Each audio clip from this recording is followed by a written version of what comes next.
Aga lähme asja kallale, et aega veidi kokku hoida, siis just selles samas workshopi keskkonnas on kõikide meie paneeldiskussiooni osaliste kohta pikem, korralik, põhjalik tutvustus. Minu ettepanek on selline, et ma seda ette lugema ei hakka, vaid teeme lühidalt, et alustamegi kohe Pillest. Pille ütleb, kes ta on, kus ta töötab, milline on tema side lähisuhte vägivallaga ja siis räägib kohe ühe ägeda loo, sõna otseses mõttes ägeda loo, mis haakub selle konverentsiga, mis lõppes positiivselt. Tervist kõigile! Mina olen Pille Tsopp-Pagan, Naiste tugi- ja teabekeskuse juht juba 10 aastat. Me oleme Eesti vanim naiste varjupaik ja nüüd siis üks tugevamaid naiste tugikeskuseid. Ma olen seotud sellepärast, et see tundub olevat mu missioon ja ma tean, kuidas aidata seista nende eest, kes ise alati enda eest seista ei saa. See on minu seos. Ja jah, et kui midagi on nagu missioonina või midagi on, mille vastu sa kirge tunnet, siis tuleb seda teha, sest energiat tuleb ära kasutada. Jah, lugusid meil on erinevaid. Üks lugu oli säärane, et naine oli vägivaldne suhe, naine lastega sai vägivaldsest suhtest välja, mees sai eemaldatud, naine kolis teise linna ja kui naine andis sisse elatisraha nõude selle taotluse, siis mees tuli talle järgi ja hakkas jälitama ja hakkas ähvardama ja oma nõudmisi esitama, et naine ei tohi, et naine võtaks selle tagasi, muidu juhtub üks, teine ja kolmas. Ja siis meie juristid said anda sisse siis esialgse selle lähenemiskeelu taotluse, kohus selle hästi kiiresti sai rahuldatud. Me andsime Marakki selle juhtumi, seal arutati see läbi, otsustati, et see on raske olukord ja see oli koht, kus nagu politsei tuli appi sai aidata, kõik said aru ühesõnaga, et tegemist on ohtliku asjaga, et tegemist on olukorraga, millega tuleb koos töötada. Ja siis oli, et meil oli seal politsei, prokuratuur, kohtunikud olid abiks, riik ja tugikeskus, meie kui need, kes siis oleme sellised esmased kõrvalseisjad sellele naisele, kes tavaliselt hädas või parasjagu hädas on.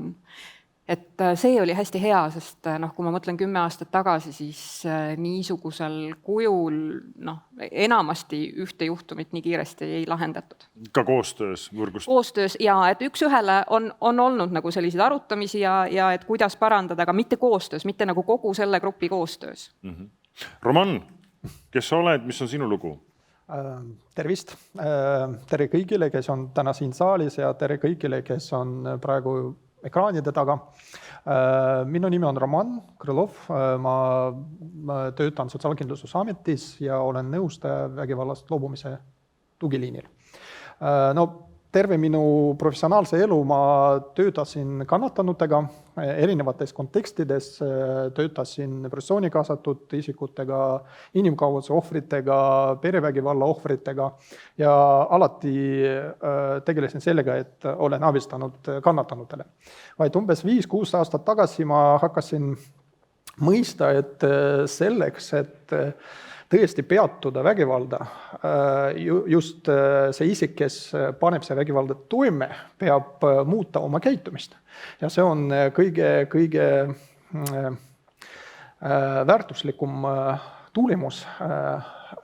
Ja kui mina sain pakkumist osaleda vägivallast loobumise tugiliini projektis, siis ma rõimuga võtsin see vastu. Ja viimased 1,5 aastat ma olen vägivallast loobumise tugiliini tiimi osa. Ja praegu tegelen sellega, et abistan mehele ja naistele, kes paneb toime vägivalda, muuta oma käitumist turvalisemaks. On sul mõni positiivne näide ka tuua? Jaa. Et see viimase 1,5 aasta jooksul meie tugiliinil oli rohkem kui 1000 kontakte isikutega, kes pani toime vägivalda ja muidugi nende hulgas on väga palju ka edulugud. Üks nendest on näiteks üks meesterahva lugu, kes oli uimastimüüja, kes terve oma elu kasutas rusikaid, et lahendada erinevaid probleeme, kellel oli päris veriseid konflikte, vastastikused konfliktid oma naissõbrannaga ja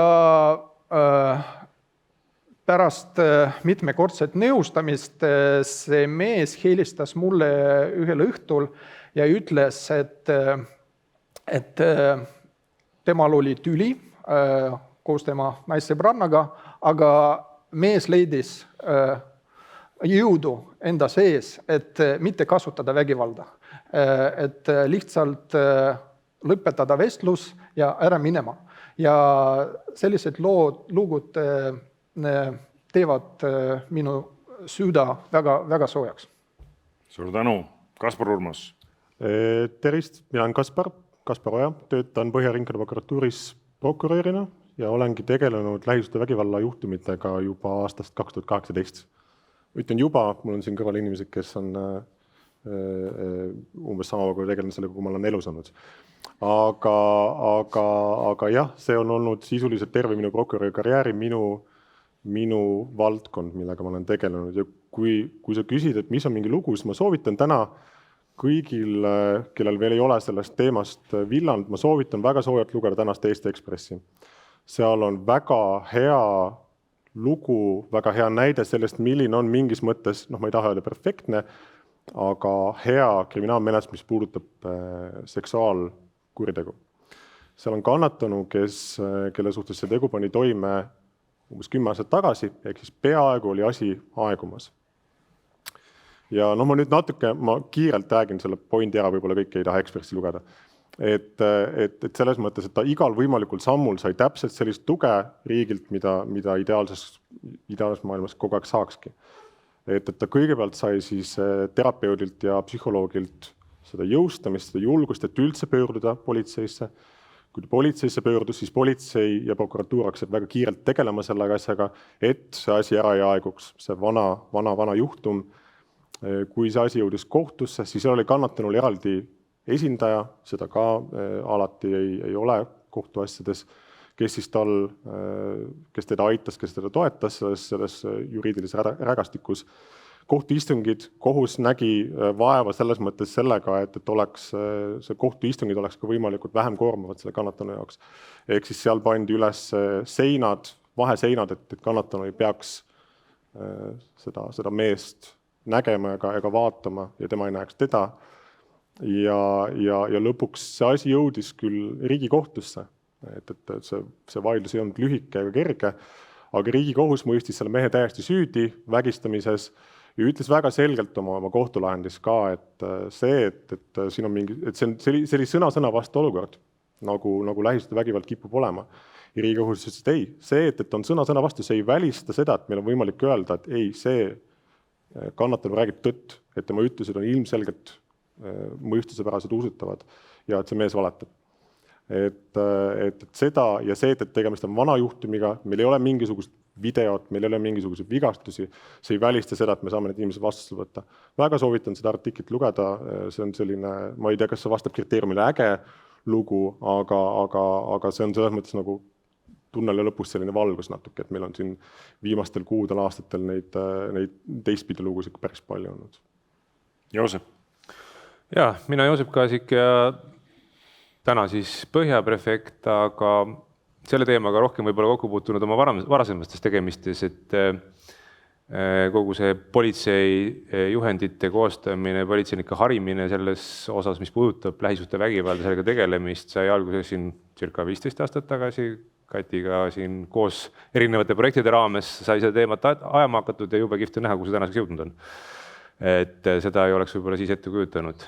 Aga näiteid ütleme, kuna ma ise olen ka mõnda aega eemal olnud sellest maailmast, siis võib-olla kolleegide kaudu siin, mis viimasest ajast häid koostöönäiteid tooks võib-olla ühe esile, on see, kus just nimelt see võrgustikutöö aitas siis olukorda lahendada ja lahendada kiiresti selles mõttes, et ohver sai sellest vägivallaringist välja. Sellel ei ole nii-öelda selles mõttes lõplikku lahendust nii head, nagu sina tõid, et kõik vägivald on nüüd lõppenud, midagi ei ole, aga vähemalt see ohver sai sellest olukorrast välja. Ja see oli üks noor perekond, rase naisterahvas, kes siis, kelle juures erinevate tülide tõttu tuli politseil käia umbes kord kuus ja siis ühel hetkel otsiti siis selline lahendus, et kuna seal ei olnud ka ilmselt süüteokoosseisu, ma neid ikkagi väga täpselt ei tea, siis kohaliku omavalitsusega koostöös tekitati olukord, kus mees pidi minema veidikeseks siis sinna omavalitsusse mingeid asju ajama ja selle aja jooksul korraldati see naisterahvas ära siis tugikeskusesse ja sealt edasi nad enam kokku pole puutunud. Et see oli selles mõttes hea kiire lahendus just selles osas, kus ei ole väga head nagu õiguslikku raamistikku, et mis me siis nüüd teeme, et kui otseselt ei ole kellelgi alla, aga selgelt oli see oht väga kõrge olemas selles olukorras. Et see on võib-olla näide. Miks ma seda paneeldiskussiooni võib-olla sellise küsimusega alustasin, on osalt ka võib-olla minu enda 25 aastat ajakirjanikuna selles suur osa kriminaalreporterina töötanud ja nüüd viimased 5 aastat kõrval olnud mehe kuidagi selline mulje eilsest päevast, et jube kuidagi nagu halvasti on asjad. Et kuidagi nagu need ei tööta ja need ei tööta ja seal ei ole empaatiat ja nii edasi. Et ma arvestades seda, et ma ise alustasin igapäevaselt pisikese poisina tööd 91. aastal, siis ma alati pean vajalikuks nendes kontekstides rõhutada seda, kus me tuleme. Et Eesti sai just värskelt 30-aastaseks, kui arvestada seda siis iseseisvuse taastamise kuupäevast ja mul on nagu hea meel siin ette lugeda mõned numbrid, mida ma iseendaga alati kaasas kannan ja mida ma näitan näiteks Ukrainas, Gruusias ja Moldovas, mille peale inimesed teevad nendest slaididest pilti ja küsivad, kuidas see võimalik on. Me alustasime ühelt samalt joonelt, kuidas see võimalik on, et te olete jõudnud nii kaugele. Need numbrid on järgnevad. 1994. aastal pandi Eestis toime 365 tapmist. 2019. aastal, kui Eesti sai 100-aastaseks, oli tapmisi 23. Plahvatusi 1994. aastal oli 71, 2019. aastal 1. Tules hukkunuid 1994. aastal 135, 2019. aastal 43, liiklusõnnetuses hukkunuid 1994. aastal 364 aastas, 2019. aastal 52, politsei usaldusväärsus 30, 1994. aastal, 2019. aastal 90. Et see ei pisenda kuidagi iga üksiku ohvri kannatust ja tema lugu. Et see ei võta võimalust ära öelda, et aga vaata, mis me kõik teinud oleme. Et tema lugu on ikkagi jätkuvalt kõige raskem, traagilisem. Nüüd tulles selle kontekstiga siia tänasesse päeva, et eile ma ütlesin ka, et ma mäletan, kuidas kuskil 2010. aastal järsku perevägivalla teemaks nagu tõusma. 2011 nagu ka siin prokuratuuri statistikast oli näha, toimus selline nagu võnge üles, eks ju, et seal oli mingisugune 800 avaldust aastas ja siis oli 2000 avaldust aastas Põhjaprefektuuris vist või niimoodi. Et kui te nüüd vaatate seda viimast 10 aastat, kas te näete siis, et lähisuhtevägivalla küsimustes on toimunud progress, ka mitte ainult selles osas, et avaldatakse rohkem, vaid ka päriselt neid inimesi aidatakse rohkem? Kindlasti, selles mõttes, et ma pean natuke dubleerima Karin Talviste riigiprokuröri seda slaidi, mis tal oli, kus olid täpselt toodud viimase 10 aastast, 2016, 2014 erinevad verstapostid. Et seal on ikkagi väga konkreetsed verstapostid, et näiteks see kaasus, millega te kindlasti olete kõik kokku puutunud, on see, et meil on üks naine, kes on näiteks tööl ja siis tema endine mees tuleb sinna. Tema endine mees tuleb sinna, seisab seal ja läheb ära. Naine läheb koju ja tema telefon heliseb terve õhtu heliseb. Teeb oma postkasti lahti, seal on 10 kirja. Ahiste välitamine. See mingis mõttes, ma julgen öelda, ma pole isiklikult kokku puutunud, see on võib-olla veel 1000 korda valusam kui füüsiline vägivald. Aga see ahiste välitamine, et sa oled nii väsinud, üks kannatanu rääkis mulle, et on sellest mehest lahku näinud 5-6 aastat tagasi. Aga iga kord, kui ta telefon heliseb, siis ta esimene mõte on see, et kas see on tema. Et ta ei ole seda meest näinud, aga lihtsalt see mees ahistab ja ahistab. Miks ma seda toon, on see, et see ei olnud 5 aastat tagasi see ei olnud isegi väärtegu, rääkimata sellest, et see oleks kriminaalkorras karistatav. Sa ei saanud sellega minna tsiviilkohtusse isegi, et palun mind meeletult ahistatakse, palun aidake mind. Ei olnud, et Ameerikas oli stalking, oli olemas ja nii edasi Saksamaal, aga Eestis, mis ta siis on, 2017, nooguta palun, 2017, see siis kriminaliseeriti, ja äkitselt meil on sõna otseses mõttes tuhanded inimesed, kellele enne ütles riik, et sest nad käisid politseis, ütlesid, et mul on selline probleem ja politsei pidi ütlema, et me ei saa mitte kuidagi aidata tegelikult. Et me saame vestelda, mõni piirkonna politseis saab käia, saab rääkida, aga tegelikult mingit sellist erilist jõudu meil ei ole. Et nüüd, ja see oli ainult 4 aastat tagasi. Et see on selline väga konkreetne näide, kus me saime astuda suure sammu tuhanded inimesed, keda me saame aidata nüüd. Kas need inimesed lähevad ka vangi? Need inimesed lähevad vangi ka. Istub neid konkreetselt praegu. Sellised inimesed istub vangis, kes ei olegi kunagi olnud vägivaldsed. Aga kelle, ma mõtlen siis füüsiliselt vägivaldsed, eks ole, kelle vägivald siis väljendubki selles rõhumises ja surumises. Absoluutselt. Kuidas teile tundub? Kuidas näiteks, ütleme niimoodi, et Roman või Pille, kuidas teie vaatenurgast tundub? Kas naised usaldavad rohkem, julgevad tulla rohkem, saavad abi rohkem? Mina olen natukene kriitiline. Tuletan meelde, et siiamaani politsei saab igapäevaselt 40 kõnet seoses perevägivallaga. See statistika räägib, et perevägivald on siiamaani murekoht meie riigis. Muidugi viimase 10 aasta jooksul on tehtud suur progress. Ja praegu mina arvan, et meil on rohkem ohvri keskne süsteem. See tähendab, et kui keegi tuleb politseisse või lastekaitse või prokuratuuri ja räägib, et mina olen ohver, siis mitte keegi ei näe, vaid selle probleemiga hakkavad tegelema päris tõsiselt. Teiselt poolt seisab küsimus, kas üks laip see on rohkem või vähe. Minu jaoks see on väga palju. Ja seega tigrihüppe on tehtud, aga peab olema tehtud ka elevandi sammud, et selle probleemiga edaspidi tegelema. Jah, ma olen selles mõttes ju nõus, et loomulikult on olnud areng ja 2017 hüppeline areng oli seotud Istanbuli konventsiooni siis lõpliku ratifitseerimisega.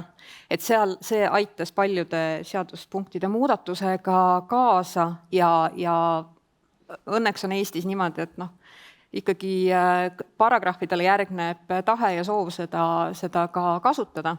Nii et seda on kasutatud. Naistel on turvalisem, alati ei pruugi olla nagu ongi, et kui me vaatame üldist pilti, kõik on läinud paremaks. Ma vaatan Euroopasse täpselt samamoodi nagu sina vaatad, siis jumal hoia, milline edulugu Eesti on. Et kui me mõtleme selle peale, et meil on riiklik organisatsioon, kes arendab teemat, SK ohvriabi, siis see on juba väga suur asi, et selle teemaga nagu struktureeritult selle teema arendamisega tegeldakse.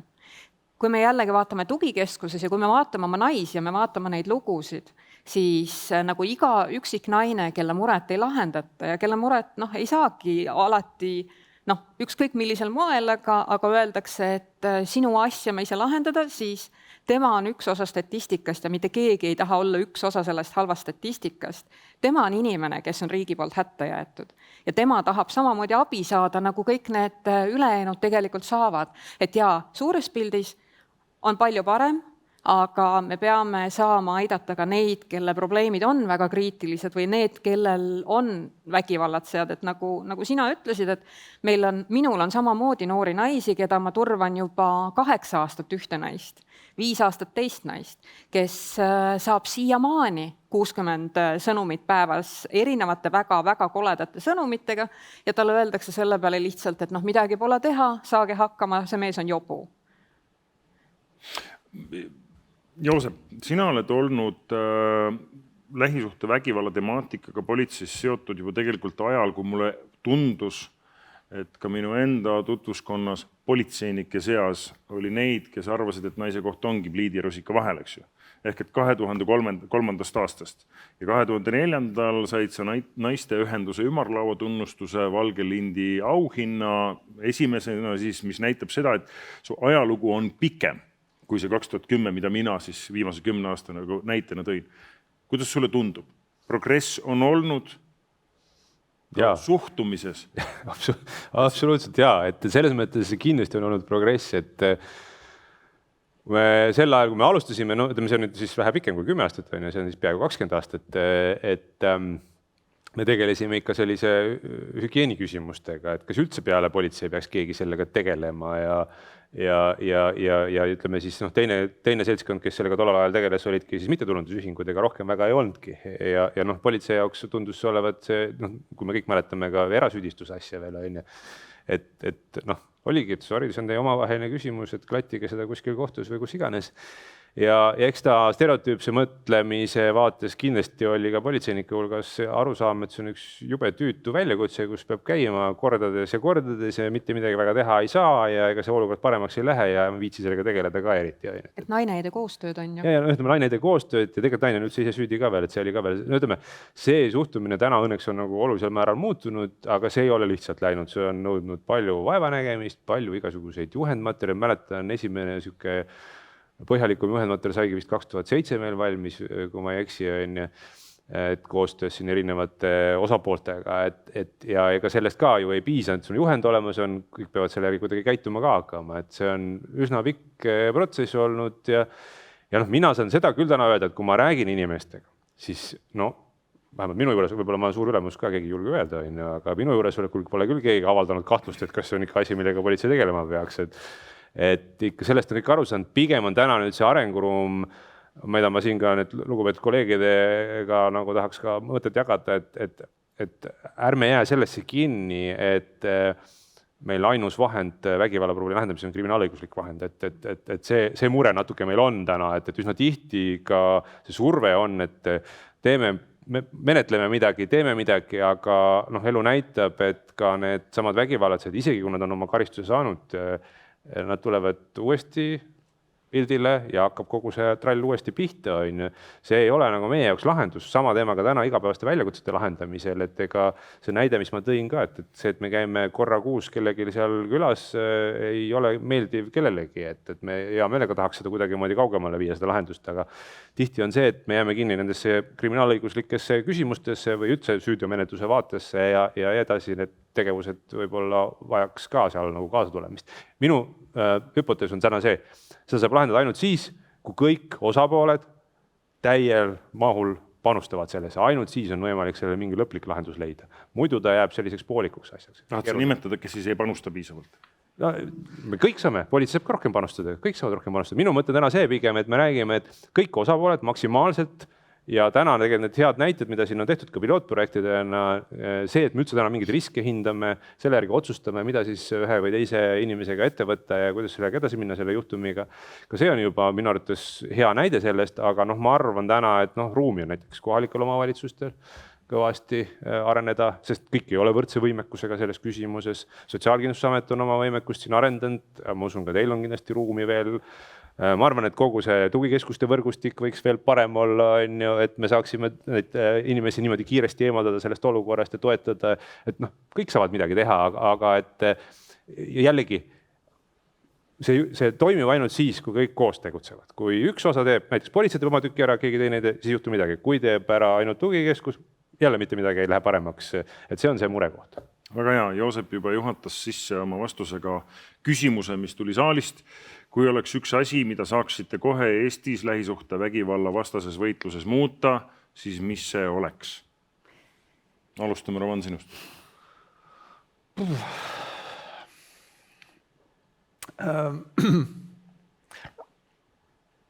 Spetsialistide kogukonna arendamine.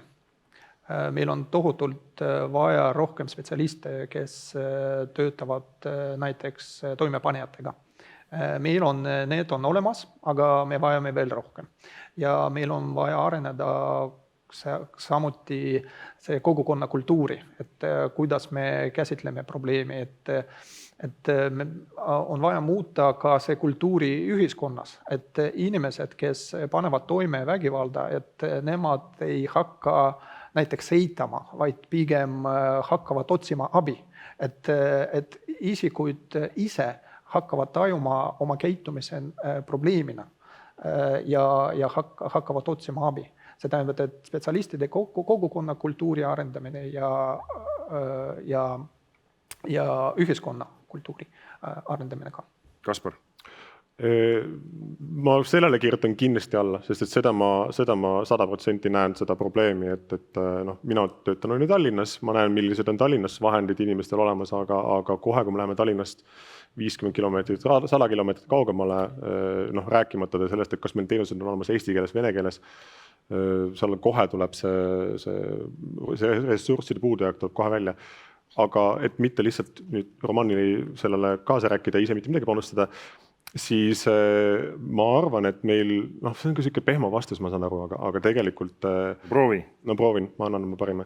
Et selles mõttes ma arvan, et on väga oluline ikkagi koolitada ka kohtunikke. Et kui ma enne rääkisin sellest Ekspressi artiklist, kus see hulk inimesi, kellega see kannatanu peab kokku puutuma, on ju alates psühholoogidest kuni lõpuni ringkonnakohtu kohtunikena välja, et iga level sellest tegelikult teab, et need ei ole tavaliselt kannatanud. Et see ei ole seesama, sest et kohtunikud meil tegelevad ju kõikide asjadega. Seesama kohtunik, kes ühel päeval istub piltlikult öeldes Tallinna Sadama suurt keerulist skeemi, järgmisel päeval peab hakkama saama, peab toetama seda kannatanud ka. Et ma arvan, et ma tean, et tehakse neid koolitusi, aga see võiks olema täiesti eraldi selline, mitte lihtsalt, et siis kui koolituse koht vabaneb, et siis teeme, vaid see peab olema täiesti eraldi tähelepanu pööratud selle kindlasti. Ville? Vägivallad, ühe lausega ma ei saa midagi öelda. Vägivallad see põranda keskele. Sinu teha on vastutus. Sina valid tegemise, sina pead võtma vastutuse, siis sa võid minna abi saama. Vastutus on see, mida peab nõudma ühiskond ja mida peavad nõudma kõik need, kes temaga tegelevad. Praegu ei nõuta. Praegu on vägivallad see väga ma teen, sest ma saan. See on hästi valdav. Ja kestev vaimne vägivald peab saama osaks meie abistamise süsteemist. Sellest peavad saama aru kohtunikud, sellest ülejäänud meist tegelikult oleme seda arutanud, oleme seda rääkinud, et me põhimõtteliselt saame aru, me ei oska seda abivahendina kasutada. Et koolitada sellest kestvast vaimlast vägivallast ka kõiki neid spetsialiste, kes näiteks lapse hooldusõiguse üle arutavad, sellepärast, et nende jaoks ei ole see, et vanema õigus last näha, vaid see, et mida teeb kestev vaimne vägivald lapsega, see, mis eile oli hästi pikalt. Et sa ei saa pressida seda väikest inimest minema vägivallatsejaga, kui kõik tegelikult ümberringi teavad, et see laps on vahend. Mulle tundub, et Pille on minu parteist, et kui ma siin eile kuulasin neid lugusid ja hakkasin mõtlema, et mida ma teeksin nendega, et ma olen ühtlasi suht normaalne inimene, et ma olen andestaja, et ma olen valmis andestama ühe korra kuriteo toime pannud inimesele, et ta võib-olla saab abi kuskilt programmist. Mul on hea meel kuulda, ma mäletan, ma tegin ise pealtnägijas lugusid meestega, kes käisid ühes Sotsiaalministeeriumi, Justiitsministeeriumi, Niguliste kiriku ja seal kogumina tehtud sellises ringis. Me võime sellest hiljem rääkida, kas sellised on veel. Aga kui mu mõte liigub, on see, et ma toon ühe hea paralleeli. Joosep teab seda aega. Kui politsei hakkas avaldama roolijoodikute nimesid igal hommikul, te ei kujuta ette, mis lahti läks. Inimesed helistasid meile Päevalehe Postimehe toimetus, ütlesid, kas sa saad midagi teha, et mu nimi sealt ära kaoks? Jaa. See oli see avalik häbi. Name and shame. See oli nagu täiesti uskumatu. Ja siis ühel hetkel jõudis Eesti oma humaansusega sinnamaani, kus isikuandmekaitse seadus ei luba neid avaldada ja tegelikult see pakiti vist umbes mingi paari aastaga kokku oli Joosepist nii, eks ju. Ehk et me julgeme siin täna esitleda Ameerika spetsialiste, öelda, et see on täitsa äge, mida nad seal teevad, aga me julge täna mõelda selle peale, et Ameerikas on olemas kohtusüsteemid, kes karistavad kurjategijaid sellega, et nad panevad avalikus kohas seisma kahesuunalise tee vahele, kaelas silt, mina peksan oma naist. Et kui ma tohin, mul on kohe, just eile oli ju see moment, kui meile mängiti neid klippe mis olid siis vanglas salvestatud need telefonikõned.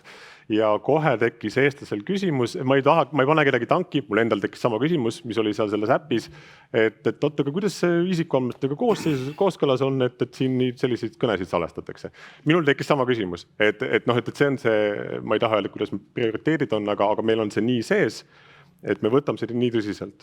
Ma lihtsalt tahtsin selle. Ja ma selle kohta ütlen niimoodi, et koolitades juba umbes 15 aastat muuhulgas ka riigiametnikke, siis üks põhjendus, millega riigiametnikud ütlevad, ei, nemad ei saa anda sisulist korralikku põhjapanevat intervjuud, sest ajakirjaniku tahab teada isikukoodi, täpset aadressi, kuupäeva, kuuseisu, näovälimust. Ei taha.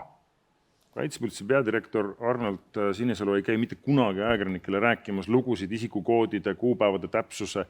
Ta saadab sõnumit oma vaenlastele, partneritele, riigiametnikele läbi loo, kus ei ole ei isikukoode, nimesid ja nii edasi. Aga neid lugusid peab rääkima.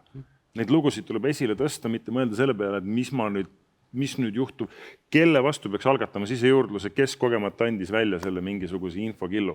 Joosep, sa tahtsid midagi öelda? Jaa, ma tahtsin öelda, tegelikult see oleks läinud väga hästi ka selle eelmise küsimuse juurde, aga sa juba tulid juba kihtisti selle teema juurde ise, et kui sa küsid, et mis on üks asi, mis on kuidagi häirib või mis vajaks nagu muutmist, siis just nimelt see sama andmete teema on minu arvates üks täiesti jabur teema, kui aus olla. Miks ma seda räägin, et ta jabur on, sest me selle sama teemaga tegelesime juba siis, kui me kunagi alustasime. Et kui inimene pöördub riigi poole abi saamisel, ma räägin sellest ohvrivaatenurgast, ta ju annab nõusoleku, et riik teda aitaks. Ja siis me jõuame sinna, kus me peame küsima tema käest nõusoleku. Kas me võime su andmeid anda ohvriabile, kas me võime sind kuskile veel kellegile suunata või kes sind saaks aidata, et kas sa oled sellega nõus? Kui sa pöördusid riigi poole, siis tõenäoliselt saaksid abi saada. Ja mina arvan, et see oleks täiesti piisav nõusolek selleks, et riik kõigi tema võimekustega, ka omavalitsused seal juures, saaksid sekkuda selle inimese probleemi ja hakkad seda lahendama. Mitte, et ma käin nüüd korjan igalt poolt veel nõusolekuid ja loomulikult inimene, kui ta on sellises seisundis, teda mingisugune nõusolekuleht pigem nagu kohutab, kui annab mingisuguse täiendava julgustuse meile sellega edasi tegeleda. Et see on üks teema. Ja teistpidi ma olen ka nõus, et nende lugude avaldamine igal juhul on mõistlik. Siin võib-olla mingid juriidilised nüansid tulevad mängu, kas lõpetatud või lõpetamata lugu, ma lihtsalt räägin selles mõttes ära, aga muidu see annab signaali neile, kes täna midagi korda saadavad, et kuule, et sinuga võib minna samamoodi, kui sa seda jätkad. Ma küsin niimoodi, kui pedofiilid pannakse näo ja täisnimega iga jumala kord lehte? Iga jumala kord lehte? No selles mõttes, et kohtuotsused meil on avalikud. Jõustunud kohtuotsus pannakse ülesse, võid teha endale, meil on isegi tegelikult on siin, ma tean, on isegi tehtud täiesti eraviisiliselt, on inimene teinud kodulehekülje, kuhu ta siis paneb üles inimesi, kes on siis pedofiilias süüdimõistetud. Selline lehekülg on Eestis olemas, keegi tahab seda näha. Aga nüanss, mida me ei tohi, mis puudutab lähisuhtevägivalla, mida ei tohi, ma olen nõus. Kannatavad lapsed. Et seal on, jah, et ütleme, aga mis puudutab lähisuhtevägivalda on see, et me võime selle mehe ju sinna häbiposti panna, aga see tähendab, et automaatselt saab ka selle naise, lähedased kõik nüüd saavad teada. Et see on see asi, mis sinna kohe juurde. Et kui on selle mehe pilt on, siis lähedased kõik teevad, järelikult see naine oli siis see kannatanu, eks ole. Nüüd ma tulen kohe selle juurde, mis Pille ütles, et me peame enne seda, kui me hakkame nüüd neid mehi panema sinna häbiposti, meil on vaja saavutada selline seisund ühiskonnas, kus häbi see naine mitte kunagi ei tunne, vaid tunneb see mees. Sest et see on tegelikult, ma tean, Sass Henno on seda sama mõtet niimoodi sõnastanud, et meil ei ole kunagi sellist olukorda, kus kannatanu tunneb nagu häbi.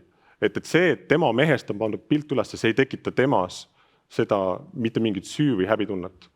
Et kui me oleme selle saavutanud, siis me saame hakata seda häbiposti tegema selles mõttes. Ma selles mõttes olen nõus, loomulikult lapsi tuleb kaitsta ja nii edasi, aga ka nende pedofiilide puhul lõppkokkuvõttes sõbrad ja tuttavad ju nägid lapsi kellegagi koos. Aga see on üks teine jutt, me võimegi jääda seda arutama. Mu enda mõte on see, et mis oleks nagu, ja ma tunnen seda oma sõpruskonnas, on see, et ikkagi süveneb mentaliteet, et kes naise vastu kätt tõstab, on jobu, on luuser. On nõrk, on arg. Et võt, nagu sa Roman ütlesid, eks, et seda kuvandit tuleks süvendada. Mina arvan, et siltide kleppimine ei ole väga hea lahend. Kuigi võib-olla ühiskond igaüks omab õigust, et suhtuda nagu ta tahab ja meie töös, meie tavaliselt, et vältima kleppima erinevad sildid. Me tavaliselt suhtume lugupidavalt selle mehele ja naistele, kes pöördub meie teenuseks. Ja me arvame, et see on juba väga suur väärt, et nemad tulevad nõustamisele selle nimel, et muuta oma käitumist turvalisemaks. Ja muidugi need inimesed panid toime mõnikord väga tõsised vägivalda. Aga meie jaoks see on suur väärt, et nemad tahavad oma käitumist muuta ja see annab šanssi. Muidugi meie fookus on ikka ohvri abistamisel ja mina arvan, et me peame säilitada see fookuse ohvri abistamisel ja meie teenus ja meie töö on ainult selle nimel, et tagada turvalisus kannatanutele. Võib-olla Pille. Aga sinu töö ongi toetada neid. See on sinu väga spetsiifiline töö. Minu töö on tegelikult tagada seda, et sulle tulevad praegu inimesed, kes on saanud selle tõuke ja tunnetuse, et nad tahavad abi otsida. Kui palju on neid, kes ei taha abi otsida ja keda ei suudeta survestada, nende tarvis on tegelikult see, et me räägime kogu aeg ohvrist ja tema aitamisest, vägivallat, see on kusagil keegi hall tüüp. Et ma mõtlesin, ma kirjutasin endale ka üles, et mul oleks meeles, mida ma mõtlesin, et kuidas ühiskonda, sest kui ühiskond muudab oma arvamus sellest, et kuidas perevägivalla tegu on, ei ole, et on 2 poolt või tangot tantsitakse 2, vaid üks valib olla võimu ja kontrolli suhtes võimu pool, siis näiteks, mida ma olen ka vist aastaid juba püüdnud politseile maha müüa, küll mitte Joosepile, aga kellelegi teisele, et kui meil hommikuti Vikerraadios räägitakse, et nii palju oli purjus juhte, nii palju varastati autosid, ütleme näiteks, et igal hommikul nii palju oli perevägivalla väljakutseid. Ja igal hommikul, siis jõuab nagu kohale ka see lõpuks see ulatus või see suurus, sest meie ekspertidena tuleme, ma ei tea, 3 korda aastas kokku või 4 korda aastas, me saame statistika, me teame kõik seda statistikat. Tavainimene ei tea ja tavainimene ei saa, aga kui sa iga hommiku kuuled, et sul on, ma ei tea, 60 või et sul on 20 perevägivalla väljakutset, tuleb jaanipäev 25. juunil 60-80, ossa kurat, see vist ikkagi mõjutab. Et selles mõttes vabandust. Mulle see idee meeldib, ma arvan, et Joosep võtab selle kommunikatsiooniosakonda kaasa ja see viiaks juba homme sisse. Aga korra sellest rääkides, siin oli see Norra näide, eks ju, et mehed käivad ja päriselt tehakse pingutusi selle nimel, et mehed muutuksid, et vägivald väheneks. Ja. Ma mäletan seda sama programmi, millest ma korra rääkisin umbes 7 aastat tagasi, mehed tõesti tulid mulle Pealtnägija saatesse, tõsinägu oli selleks hetkeks nagu nendega kokkuleppel kinni kaetud, aga nad rääkisid oma lugu. Nad rääkisid seda, miks nad tulid sinna programmi, miks nad soovitsevad seda kõikidele teistele. Ma ei ole pärast seda näinud ühtegi sellist saadet. Kas meil ei ole mehi või meil ei ole midagi muud? Või meil ei ole neid võimalusi või ajakirjanikke, kes sooviksid seda. Mina tahaksin näha neid mehi, kes räägivad oma lugu ja inspireerivad teisi otsima lahendust. Eesti on nii väike ja kui sul on mingid halb sild on sinu peal, ma ei räägi praegu pedofiilia teemast, aga mulle tuleb meelde üks minu naiskliendi lugu, kes ei osanud leida tööd peale seda, et ajalehes oli avaldatud tema lugu, kuidas ta lõi oma tütred. Ja see ajaleht ei olnud väga korrektne ja oli avaldatud ka tema delikaatsed andmed.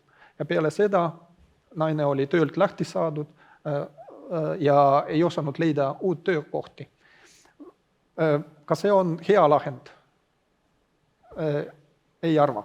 Kas kellele sellest on hea, kas tütrele või see naisele. Et selles mõttes ma arvan, et see on lihtne ja väga selline revolutsiooniline lahend, aga võib-olla see ei ole lahend. Ja, küsimus on ju selles.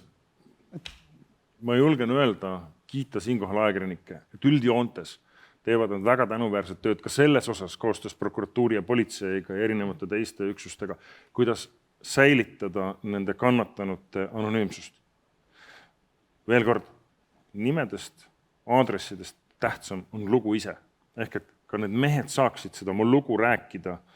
Mina olen süüdi, ma tunnen süüd, minu lugu oli selline, ma soovitaksin kõigile seda programmi, sest neid lugusid oleks vaja, mida ma silmast pean. Siis see aitaks või siis see nagu julgustaks? No need olid. Vähemalt 2 oli avaldatud meedias ja meie osakond tegeles sellega. Me oleme leidnud.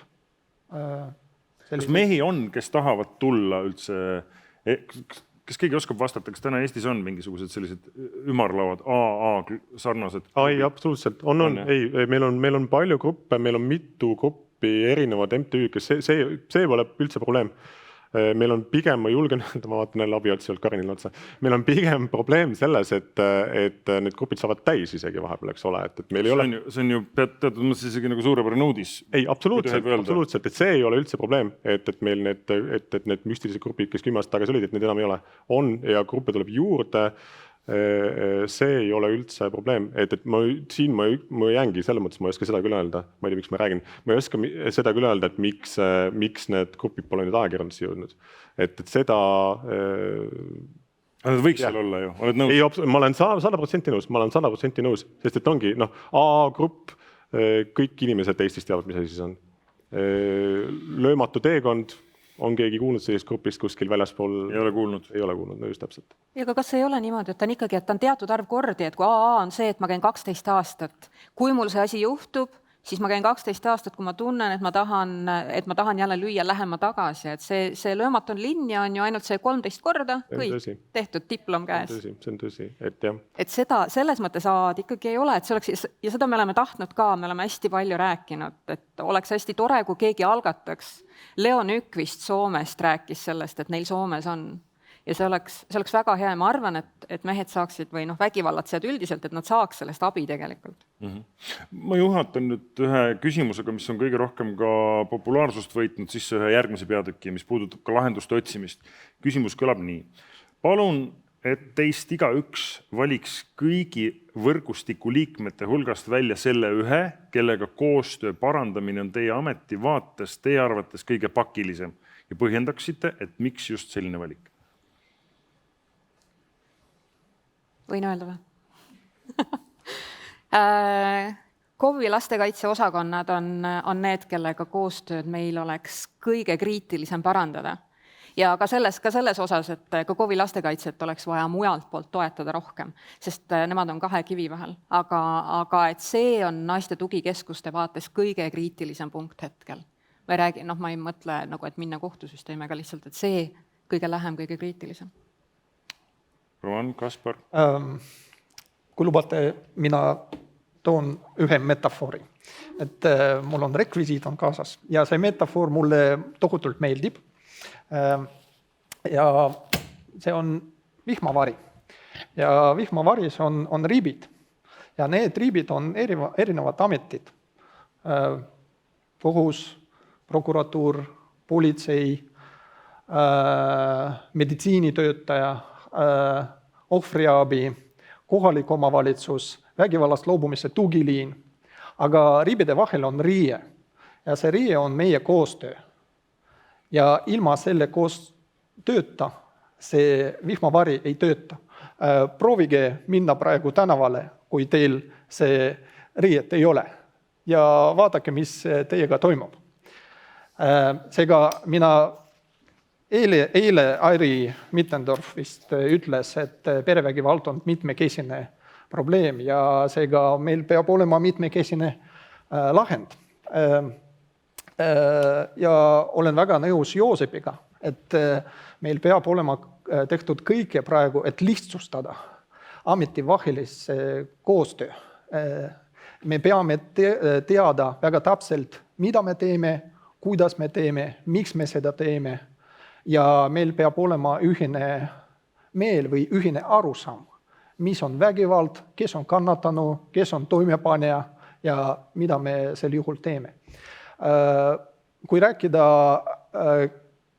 keda me vajame meie tugiliini koostöösse, mina arvan, et see on meditsiinitöötajad, see on psühhiaatrid.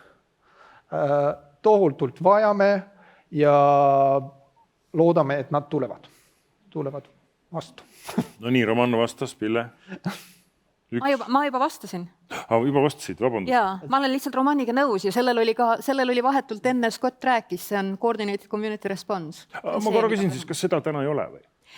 Meil on koostöö, aga meil ei ole selles mõttes, et täpselt kokku lepitud, täpselt ühesuguste juhiste järgi, täpselt kõik teevad ühte asja.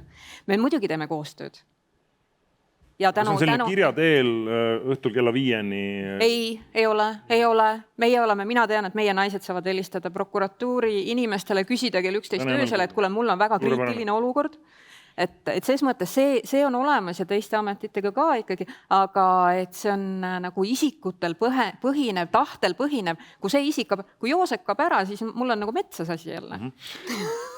Täpselt, ma olen Pillega nõus, et isikupõhine, et see on väga palju on see, et kui mina lähen mõne oma kolleegi juurde, et mul oleks vaja mingit kontaktisikut seal näiteks on ju selles varjupaigas või üldse varjupaikade liidus keegi, mingi inimene, siis tema teab ka seda ühte inimest, kellega tema kogu aeg suhelnud on. Ja kui tema nüüd ära kaob, siis ongi, et tegelikult see on, et kõigil on mingisugused kollased märkmikud kulunud, kus on see ühe inimese nimi kirjutatud, et tema teab seda asja.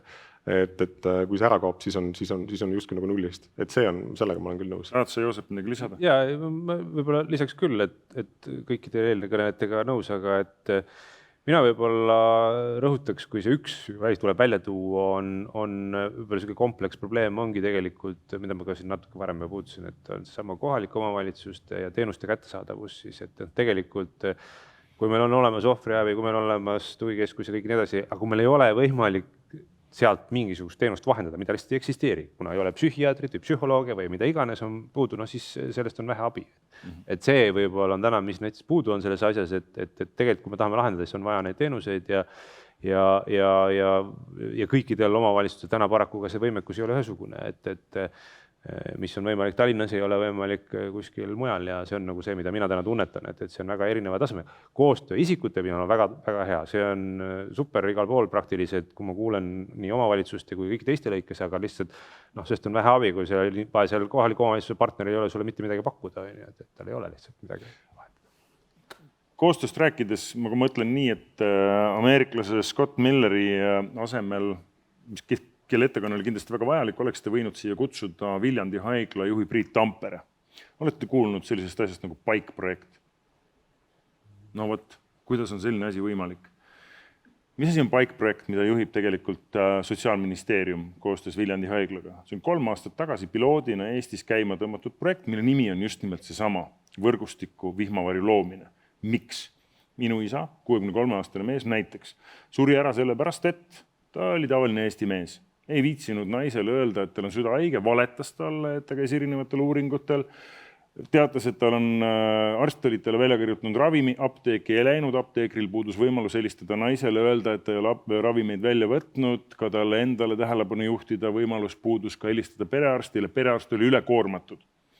Kogu selle olukorra lahendamiseks ongi Viljandi haigla loonud olukorra, kus ise pöördutakse ühe südame-veresoonkonna haigusega patsiendi poole ja luuakse mänedžeri süsteem, mida hakkab juhtima üks Viljandi haigla mänedžer, kes kaasab sinna alates naisest, apteekrist, füsioterapeudist, sotsiaaltöötajast, kirurgist, massöörist, keda parasjagu selle inimese ravimiseks on vaja, kes kõik on ühes võrgustikus, ühes Exceli failis ja teavad täpselt, kes mida parasjagu selle patsiendi nimel teeb, sest mis on häda. Nagu nad ütlevad, haiglaga on see, kuni ta on haiglas, on hästi. Kui nüüd haiglast läheb, siis ta hakkab ära surema jälle, sest ta ei viitsi rääkida, suhelda, on üksinda, ei osta ravimeid välja, valetab naisele, nagu juhtus minu isaga. See kõik on nii Eestis olemas. Miks seda ei saa rakendada perevägivalla või lähisuhte vägivalla kaasustes? Ei, absoluutselt, see tuleb tihti, kui lugeda neid artikleid ühest või teisest juhtumist, mis on lõppenud isegi mitte tingimata õnnetult, aga kus on mingid probleemid, siis see tuleb nii tihti välja, et räägitakse, et info ei liigu. Et info on olemas, ühel inimesel on info olemas ja see ei liigu ja ei liigu. Et selles mõttes, et see on täiesti, see ei ole nüüd päris 100% mis sa räägid, aga selles mõttes see probleem, et on vaja need inimesed kuidagi kokku saada ja see info saada liikuma. väga-väga reaalne probleem. mina ikkagi siin ütleksin julgelt välja, et tegelikult midagi sarnast ka täna on vähemalt osaliselt toimimas, et jah, võib-olla ei ole kõik jälle igal pool veel, aga needsamad pilootprojektid, millest siin eelnevalt ka juttu oli, seesama kõrge riskiga siis vägivalla ohvrite hindamise süsteem, kus tegelikult ongi niimoodi, jagataksegi ära üles, tullakse kokku, lepitakse kokku, kes mida teeb. Kas kõik on ühes samas online ruumis ja jälgivad selle? Absoluutselt, et kokku on lepitud, kuidas info liigub, kokku on lepitud, kes mida teeb ja siis aeg-ajalt, kui on raskemad case'id, käiakse koos ja räägitakse läbi ka veel omavahel, et see ongi see suund, kuhu täna minnakse. Lihtsalt selle sama asja käivitamiseks, sa tõid väga hea näite, see Viljandi haigla näide on hea, kui sul on olemas need inimesed kõik, kes sa üles lugesid, kellel on tegelikult ka aega sellega tegeleda. Täna me näeme, et seal see võrgustik võib ju toimetada mingil osas, aga kui läheb mingi teenus sealt puudu sellest pildist, siis see ei tööta väga hästi. Et see on see murekoht võib-olla. Aga enne Maraki on ju tegelikult, enne kui ta Maraki jõuab, enne on tarvis. Et see osa on puudu. Marakid on väga head ja Marakid tegelikult on ju õigustanud ennast ja on hoidnud ära ka nagu fataalseid juhtumeid ilmselt. Et sees mõttes. Tasapisi on ka see ikkagi täna toimumas, et küll võib-olla väiksemal skaalal, nii palju kui ma aru saan, aga ikkagi on, et enne kui sinna Maraki jõutakse, ikkagi juba käib mingi arutelu, et mis sellega edasi teha selle case'iga ja selles mõttes ka täna, aga jah, selles mõttes ma olen nõus, et see on pigem isiklikel kontaktil põhinev kui nii-öelda formaalne protseduur. Et meil on ka olnud, meil on ka Tartus, me teeme ümarlaudu eakate vastase vägivalla teemal ja et kuidas aidata eakaid paremini. Me teeme Tartus ja Narvas, hästi huvitav on, et ümarlauad nagu reageerivad erineval moel, aga et üks on mõlemal puhul olnud nagu suur probleem, et erinevate ametite vahel, kuigi võiks olla sarnased süsteemid, info ei liigu. Et näiteks KOV ütlebki, et ta ei saa teada, et on lähenemiskeeld memmele. See tähendab, ta ei saa aidata, ta tahab väga aidata. Tartus on väga hea osakond. Meil on päris palju küsimusi laekunud ja aeg on meie vaenlane, võtame siit järjest. Miks meie seadusandluses ei ole sees, et lähisuhte vägivalla puhul on vägivalda pealt näinud laps automaatselt kannatanu? See jõuab ringiga tagasi sellesse küsimusse, et meil on kannatanu defineeritud läbi selle, et tal on tekitatud kahju. Ja siis meil on vaja omakorda näidata, et see tekitatud kahju on põhjuslikus seoses selle käitumisega. Et seda teemat me natuke arutasime täna. Et sealt see tuleb, aga alati tuleb küsida, et mis siis muutuks, kui meil on kui me anname sellele lapsele selle kannatanu staatus. Kannatanu staatus on üks konkreetne juriidiline konstruktsioon. Et me saame talle abi pakkuda, meil võiks olla hoopis see, et kas ta on nüüd kannatanu või ta on tunnistaja. Kui ta vajab abi, siis meil on võimalik see kuidagi korraldada teistmoodi. Et selle jaoks, et me hakkame nüüd muutma seda seadust, ma ei ole sellest kindel. Kui meil on võimalik tuvastada see, et ta on näinud pealt vägivalda, on ju. Et ma ei tea, ma toon võib-olla natuke nagu kohatu näite, aga kui teie näete tänaval mingit asja pealt, te olete lihtsalt tunnistada täiesti võõras inimene, siis te olete võib-olla oleks hea, kui teie saaksite ka mingit abi selles mõttes, et teil on kuhugi võimalik pöörduda ja saada seda tuge, mingit nõustamist, mingit psühholoogilist või midagi sellist. Et sama, ma tingimata ei näe seda vajadust, et nüüd midagi nii väga muutuks.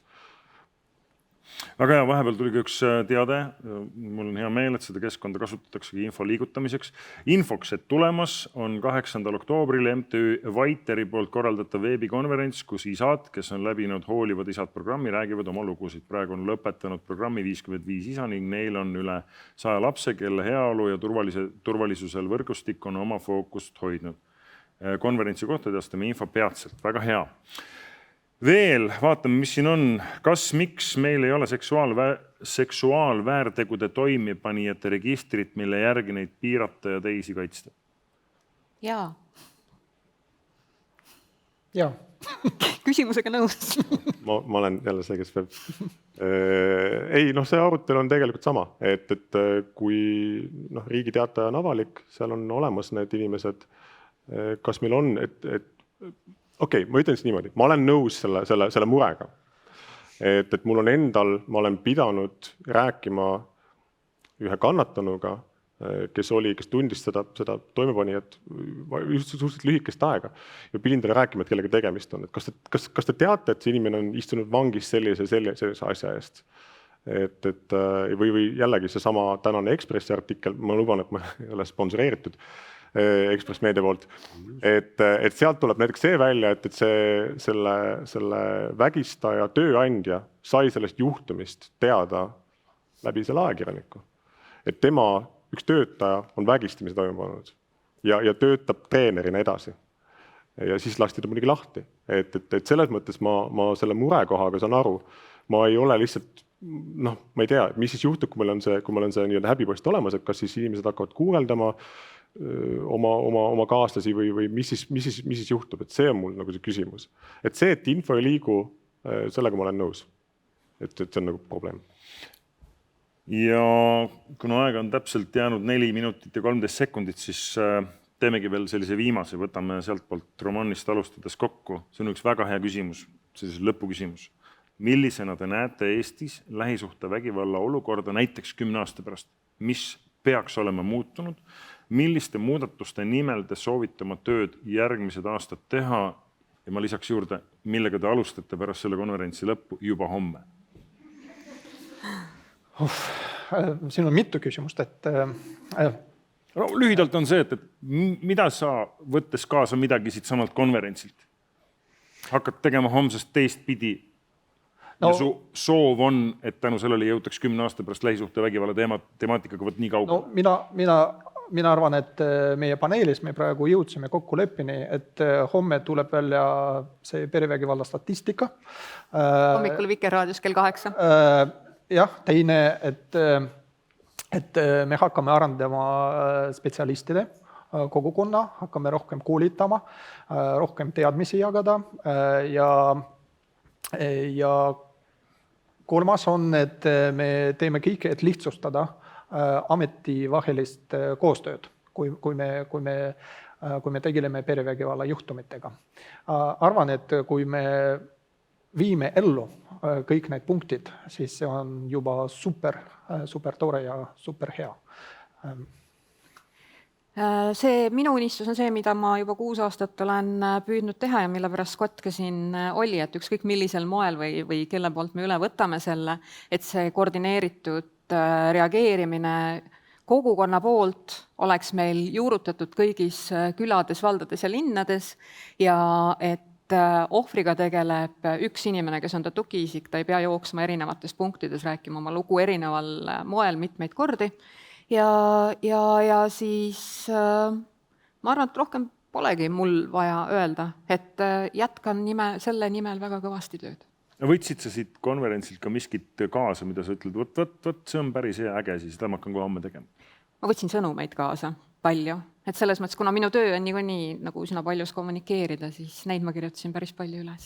Ja. Mina sellest viimasest sõnavõtust või ütleme viimasest ettekandest siis ikkagi koordineeritud lähenemine samamoodi toetan, aga mida ma siit ise nagu kindlasti tahaksin lükata ja millest ma siin korraga juba suhteliselt kurjalt rääkisin, on see infovahetuse küsimus, mis võiks olla nagu mõistlikult korraldatud. Selle nimel ma olen kunagi vaeva näinud, aga ilmselt tuleb siis uuesti otsast pihta hakata, et see kuskile ka jõuaks, et ma saan aru, et see on terve rida takistusi, miks ei saa, aga äkki ka leiame mingi viisi, kuidas saab, et see oleks võib-olla selline asi. Teine oluline teema, millest ma siin üldse ei rääkinud, lõpus nimetan ära, et on ka meie inimestega tegelemine, kes tegelevad nende lähisuhte vägivalla juhtumitega, et siin ma täna ka kuulsin mitmest kohast, et see on meil täiesti nagu narusse jäänud. Meil ei ole täna sellist võrgustikku, mis toetab nende inimeste sellist terve mõistuse hoidmist piisavalt head täna. Üks asi, mille ma kindlasti võtan kaasa, on see, millest eile viimane ettekanne vist oli see Ameerika kolleeg, kes rääkis sellest, et kui kannatanu hakkab oma ütlustest taganema, et mida siis sellega pihta hakata kohtus. Ja ta rääkis väga ilusti sellest, kuidas meil on võimalik kasutada seda rinnakaamera videot ja seda 112 kõnet ja kõiki neid asju panna sellest pusle kokku, et seletada kohtule mitte seda, et siin on, tegelikult vaadake neid tõendeid, et see on nagu oluline, vaid lihtsalt näidatagi kohtule, et see on normaalne. See on täiesti tavapärane asjade käik, et kannatanu, kui sa annad talle nädal aega või kuu aega veel mõtlemiseks, siis ta hakkab taganema ütlustest. Et selle ma konkreetselt väga kindlalt oma kolleegidele homme saadan edasi ja võtan arutlusele kindlasti. Mina noore isana kaksikud 5, vanempoeg 7, võtan kaasa siit hästi hea soovituse, kui ma ütles Airi seda, et tuleb osata öelda ei, tuleb õpetada lapsi ütlema ei, ja teisalt annan edasi soovituse, et järgmine konverents kindlasti võiks olla ennetusest. Tulen hea meelega appi, sest tõepoolest, olles näinud neid politseinik, olles nendega aastaid koos töötanud, tagajärgedega töötamine tegelikult tapab ka neid inimesi. et proovime tegeleda ennetusega nii palju kui vähegi võimalik. See on jube lihtne öelda, aga ma arvan, et see võiks olla üks võimalus. Pille, Roman, Joosep, Kaspar, suur tänu teile. Pärast ma tulen annan teile need kotid.